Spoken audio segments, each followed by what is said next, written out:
Been asked to talk about the Dictionary of African Christian Biography, and that's something I love to talk about. I was asked, what makes me excited about the dictionary? A people is defined by shared memory, and when people have a shared memory, a shared history, then they become aware that they are in fact a people.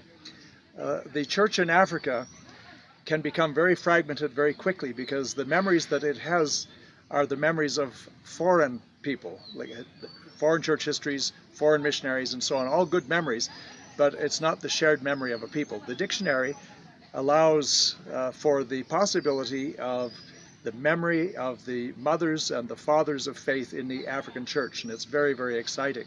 I love the stories, I love the dictionary itself, and I hope that many, many people will be able to use it for many years to come. One of the stories, for example, is the story of Hakala Amali, who was an Ethiopian pioneer Christian woman.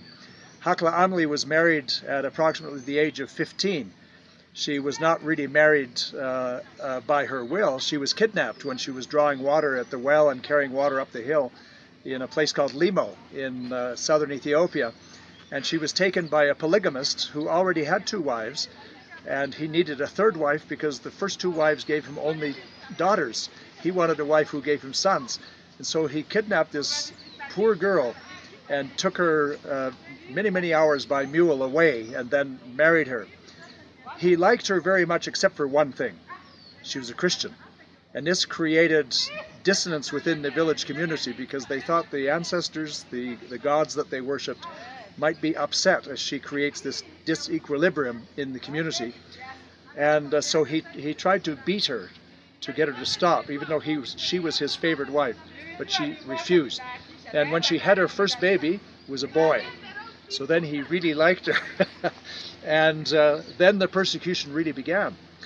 When the time came for her to have a 2nd child, the elders of the village, of the community, came in front of her hut where she was preparing to give birth. She was preparing a special drink that women drink in order to help them in the pain of childbirth.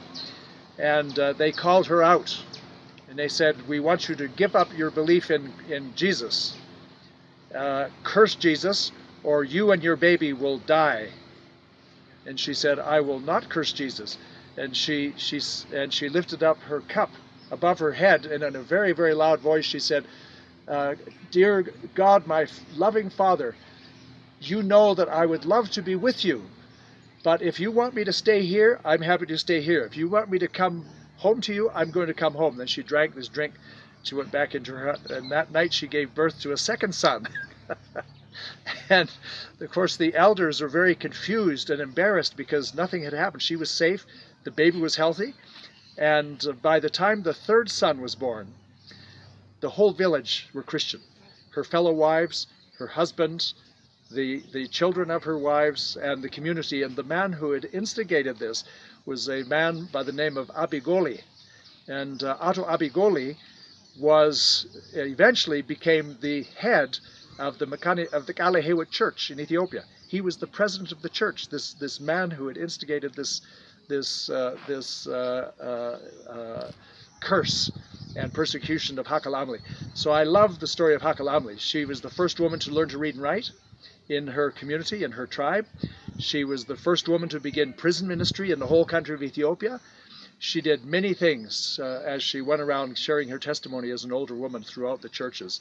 And today the church among the Hadia is the #1 missionary sending church in all of Ethiopia, sending missionary evangelists throughout the country. So that's one story, Hakala Amali.